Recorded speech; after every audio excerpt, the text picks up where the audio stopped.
Oh, Hello, hey Amy. hey, how's it going? All's good. All's good. How's it going? Yeah, pretty good, thank you. Pretty good. This is like some weeks, like these demos fall at just the perfect time. So I'm super happy that this week it's done it, and we've got like lots of discussion on an issue, and then it's like, oh, perfect. Okay, we also have all the people together. Here you go. Here you go. Hey. I was just saying, like sometimes these demos fall perfectly around like discussions and issues, and I'm like so happy. It's always so sad when we have a demo and then like 2 hours later we have all these questions on an issue. It's like, ah, oh, we just chatted.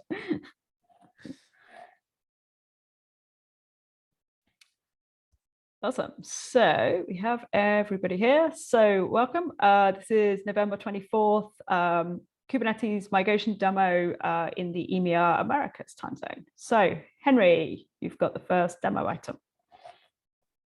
Yes, I just wanted to give a very short update on where we are with Nginx and removal of Nginx and issues with TCP connections. So I don't have great results yet, but at least some pointers that I can show you too.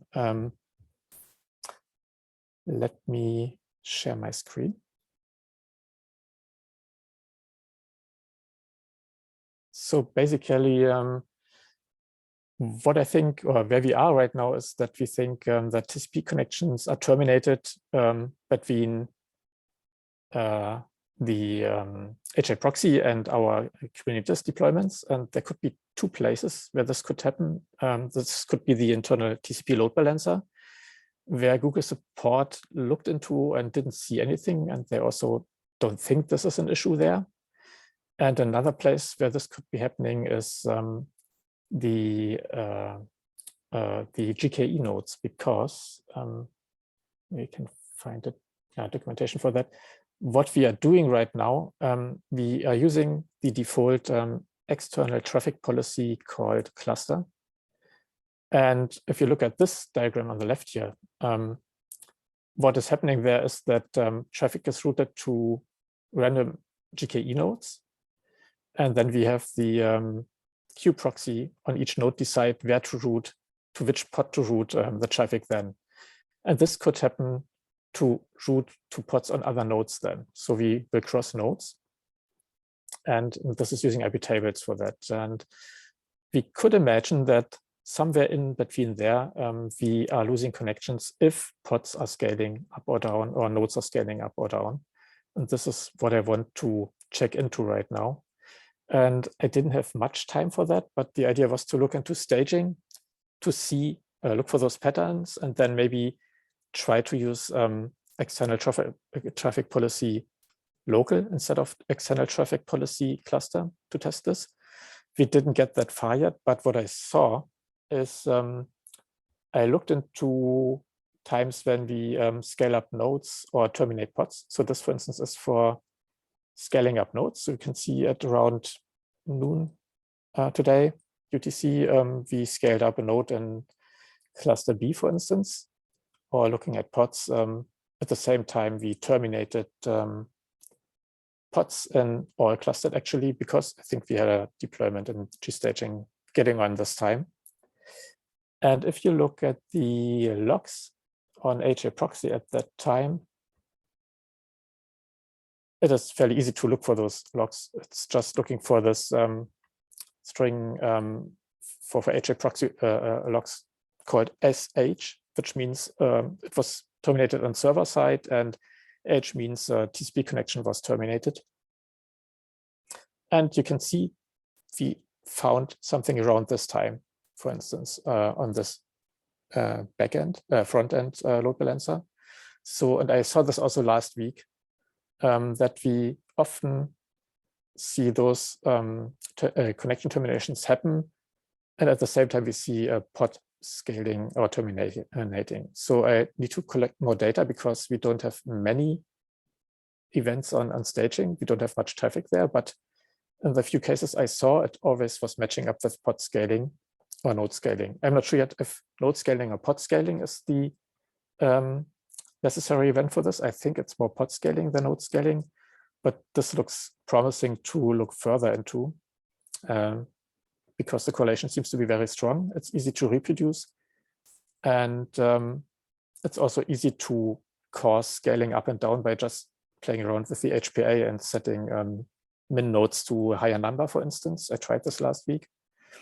And going from there, once I'm sure this is really a correlation, I would go on to test with changing the external traffic policy in gstaging and see if we can reproduce the same then. So that's my plan when I find time between those release management tasks to go on with that. And that's where we are currently. I'm curious as to why this would be happening. Like theoretically, we've got the configuration of our pods where it's supposed to drain connections and close those connections cleanly before a pod exits. So it sounds like that's not happening properly. There must be something going on which is not related to pod terminations, but still is causing connections to be, kind of forgotten or not being wanted anymore by some network component in between, right? So not sure about that. And I didn't get in, like Google support also wasn't sure about that. They just pointed to this would be one thing to try. This is the easy thing to try to solve this. It's still not really showing the root cause of it. Do you know if we've got? Do you know if we have some sort of metric within, was it Workhorse, as to the amount of connections it might have open? Need to check that. But in staging, I guess it can't be that much, right? It will be low, but like if a pod is being terminated and it's got an open connection, it shouldn't be terminated. Well, it's going to get terminated regardless, but we should see that value go down to 0 before the pod gets deleted. Yeah, I can look into that. That might be another method of confirming whether or not we're severing those connections seemingly by accident. The interesting thing is kind of disappointing. We never see anything in workhorse logs, nothing about terminated connections, right? I mean, I would suspect if something is terminating the connection, that we see something in workhorse logs saying, okay, connection was terminated or client hung up or something like that. But Workhorse receives a signal and he should start his shutdown procedures though, right? Yeah. Which he should be terminating things. Yeah. I mean, I guess it's not Workhorse terminating things. I guess it's really something in between, because we see these terminations in those 15-second intervals, which align with the keep alive, TCP keep alive interval. So I think it's really a network thing in between. The other thing that Google support suggested was switching over to use network endpoint groups, which would mean to switch over to TCP HTTP load balancing, which would be, I think, a much bigger change and harder to accomplish. So I think looking into those external traffic policy, that looks like a very easy and small change in our charts. Switching over to different load balancer strategies, I think, would be much more work, but could be valuable still.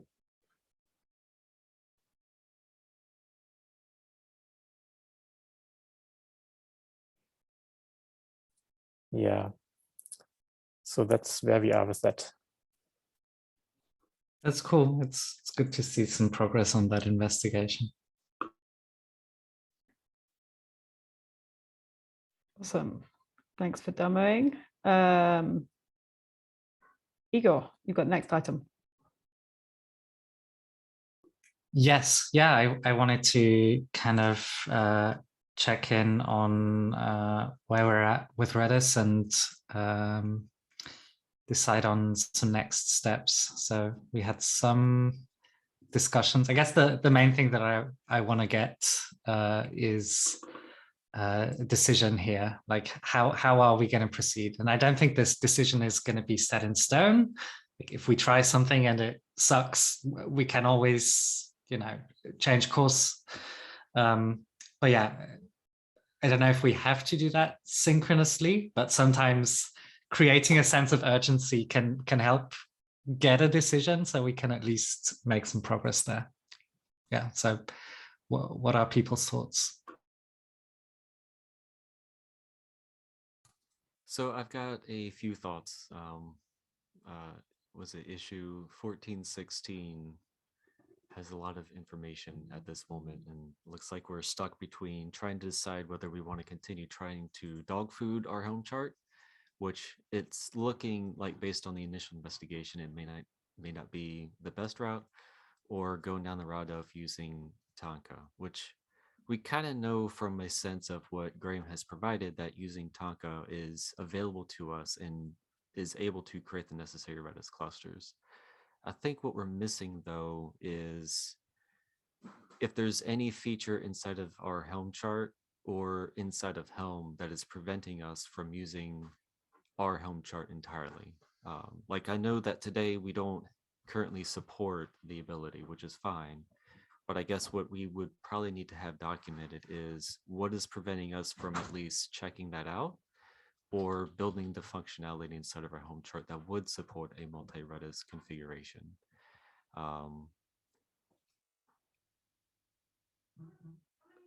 And I guess, Amy, I think the other aspect that we're missing is the fact that we don't know if this will benefit our self-managed customers, but we also, I don't know if we've got customers large enough that would benefit from this in the first place.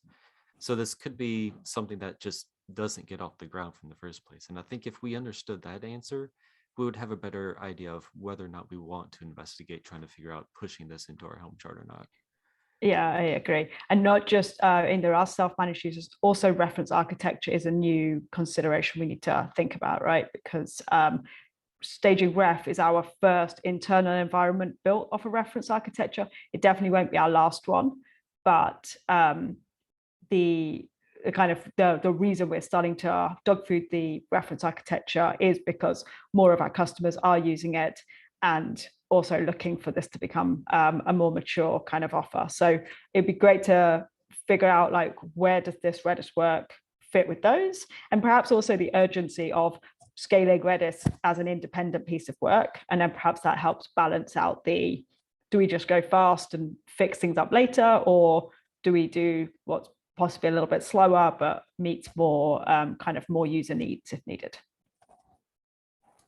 So I don't want this work to slow down because I know, Igor, you've done a lot of work so far.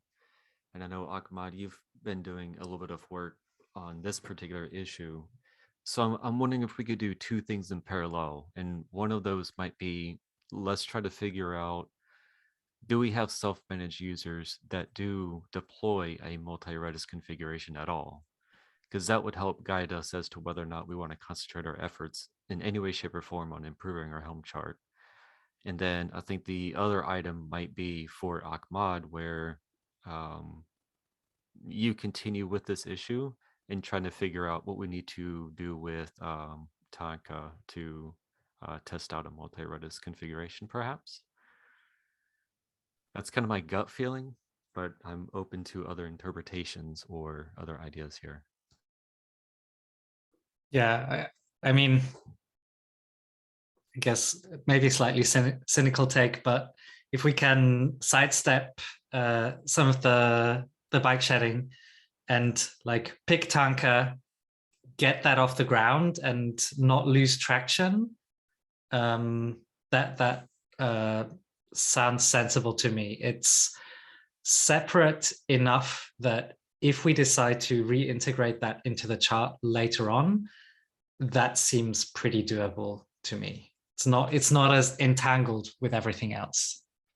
And I think if we had the answer as to whether self-managed customers would benefit from this, if we knew that ahead of time, we could either A, figure out or like pivot a little bit to try to figure out how to reintegrate into our Helm chart, or B, we could then start documenting, hey, if you need a multi-Redis configuration, here's how you could go about it. Maybe not using Tonka, but at least we could put inside of our documentation for our Helm chart or the documentation for our GitLab installation for self-managed users at that point. But I think we need to understand what our self-managed users, if they benefit from this, because I've always been around the fact that we've always had a multi-Redis configuration. I don't know if any other user does this. We didn't always, but I am not aware of any customers doing this unless it gets added to a thing like a reference architecture, because when we split out CI trace chunks, that was the reason we decided not to make. It's not very easy to do to split out CI trace chunks for self-managed. And the reason we didn't make it easy was because it would have been additional work, and we couldn't actually find anybody who would need that. So yeah, we can ask. It was more like for the entire time I've been at GitLab, I've always seen 2 Redis. Yeah, no, it was a while ago that we split. So yeah. Is that true for the other Redis instances as well? So I would say that there is, if any, a very, very, very, very low number of GitLab instances that are not GitLab.com related that run with more than one Redis instance. I think, we have 5, soon to be 6. I think basically every other GitLab instance has one. So yeah. Okay, so our rough proposal, because I think the other piece around this is to go back and kind of make a proposal back to distribution on, here's the plan we have, here's what we're going to do. Does that vaguely fit with their plans? It sounds like what we're saying is, based on what we think we know today, going with Tunka, figuring out how the multi-Redis instance stuff would work for us, feeding that back to distribution and allowing them to kind of implement that in the GitLab chart on their timeline is kind of our preferred route. I'm thinking if we could figure out if self-managed customers would benefit at all, that would determine what kind of proposal we provide for distribution. And that may be just documentation if there's no benefit, or if we do find that self-managed customers could benefit, we would need to try to figure out what we could do with them at that point. And that at that point, that's when we could, work with them to figure out how to introduce a multi-Redis configuration. Yeah. Okay, cool. So I think also that makes sense. I think people outside of, well, maybe just outside of Scalbeck, actually, like in the past, we've had quite a lot of success in figuring out an approach with distribution and then us implementing the change and just getting it reviewed. So it actually hasn't been a huge sort of overhead in terms of us getting things into the charts, as long as we know kind of what we need to actually do.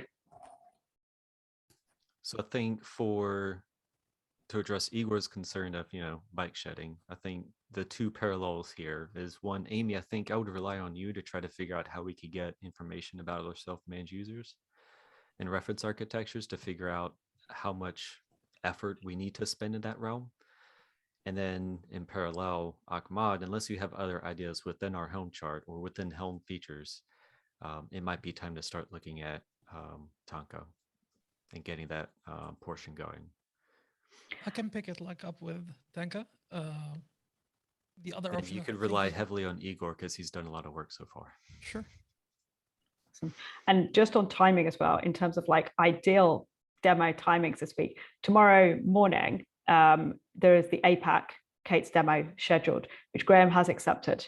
Graham's not actually actively doing any Kubernetes stuff, so I expect he's attending as we can, quiz him about stuff and ask his input. So if it's useful to use that as a hands-on hour of hands-on Tunka time, then that's a great use of these demos as well.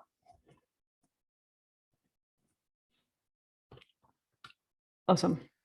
Okay, I'll try to take what we've discussed and put it, drop a comment on this issue. Amy, if you could just follow along and make sure I restated everything appropriately, that would be helpful.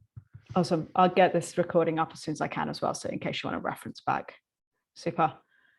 Yeah, that sounds great to me. And then I guess the next sort of actionable step would be to get something deployed on pre. Are we in agreement on that? Yes. Do we have Redis running Perfect. on pre? Yeah. Yeah, we need to. Right? Yeah, we do need to. GitLab kind of requires Redis to be running. So. Yeah. Oh, right. Okay. It doesn't work at all. Okay. Well, at least we'll know if we break it, right? That was my follow-up question was, do we know how we're going to test it?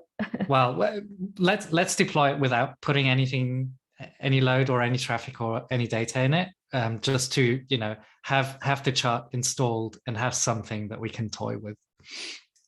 Awesome. Yeah. Cool. Thanks. That's all I had. All ego.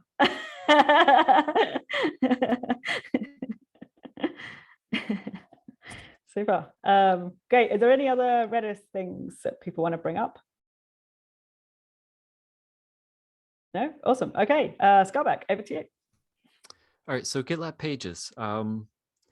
Last week, I wanted to try to get things into Canary, and we ran into 2 problems, unfortunately. So during attempt number 1, it turned out we were accidentally running an older version of the HAProxy Helm chart, or HAProxy cookbook inside of production. So we were missing a configuration. And it took me an obnoxious lengthy amount of time to figure this out. And thank you to Cameron, if you ever watch this. He helped me determine that.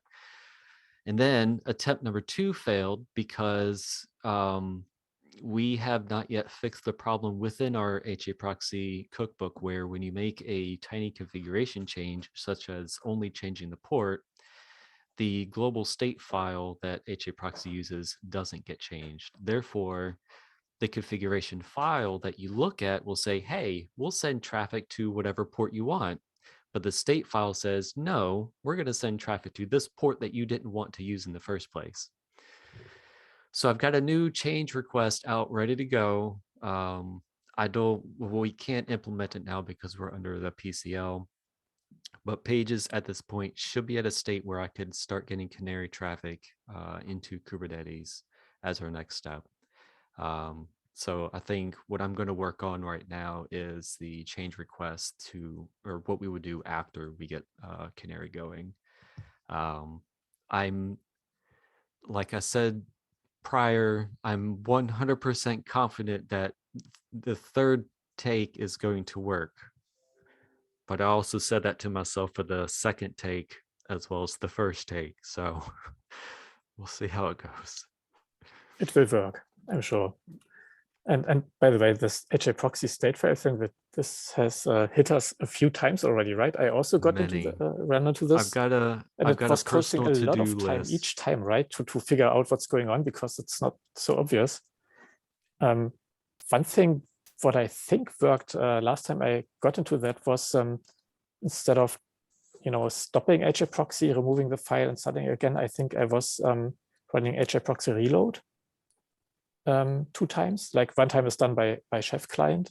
The next time you can just manually do it by yourself. And I think that made a change to the state file. So maybe we should figure out if that is a reliable and faster way to do that, instead of waiting 10 minutes for draining HAProxy and then starting up again. Oh, that's excellent. HAProxy I'll reload. test that, because if I could stop, because right now my change request is going to take over an hour because we've got 5 servers and it takes 10 minutes for the reload to occur, or the restart to occur. So I'll check that out. I'm not 100% sure if it always will work, but if you just try and look into the state file, if it changed after a second reload, then we know, and then we are fine, and it's much faster. Just need to be careful that when you run this reload, then internally HAProxy will spin up new processes, and the old processes will slowly drain connections. If you do the reload too fast, then maybe HAProxy still is in this process, right? So you should have some kind of pause in between 2 reloads, I guess. Thanks for that. I'll check that out. I do have a personal to-do list item to look at our cookbook to try to figure out if we could solve this problem once and for all. So I also ran into this, and from what I could tell, this looks like a bug in HAProxy. And I also linked a blog post there. So my understanding, and this may be incorrect, is that because the state file is indexed by the server name only, and it doesn't care about the port number, if you keep the server name the same and change the port number, it's not going to change it in the state file. Like, it's not going to notice that it The needs same to goes for the IP address as well. Ye- That I'm pretty Yeah. sure we've run into that in the past when I was migrating another service at one point. yeah. So a workaround that might work, that I'm fairly certain worked in my case, was actually renaming the server and adding a suffix. So, change it from pages to pages dash. I'm K8s trying or to whatever. avoid that just to keep our tooling simple and keep it the same across like all environments, unfortunately. So, but yeah, I mean, I do know that's a workaround. Yeah, I think that's kind of the workaround that we use for that we did use for one of the port changes. So this was when we rolled out proxy v2. That's where I had to do that, and I added proxy v2 to the server name. So I think it's fine to do that, but yeah, it's up to you. Yeah, it's the same workaround that I used. And only after a second reload with this workaround, I saw the state file changing then, I think. So first time it just Why do takes we all over have the- workarounds? Because nobody really knows what the HA proxy is doing there, I guess. Let's update to HA proxy 2 that maybe could also solve the Nginx issue. Was that a volunteer for the task, Henry? That was a very bold statement. Yeah, no. I mean, doing that, I guess a lot of people dream from upgrading to HA proxy since a long time already. But this really is a lot of work and it needs to be done very carefully. So don't know where we are with that. I think nowhere. So yeah. don't bank on that happening soon. Awesome. Is there any other stuff about pages or any other topics people want to bring up? No? Amazing. That was like a super rapid, highly productive 27 minutes. So thank you, everyone. Let's continue on the issues. And let's say there is an APAC version of this tomorrow if people want to use it for like hands-on or more discussion of particularly around Tanker. Awesome. All right. Enjoy the rest of your day, everyone. Thanks very much. Speak soon.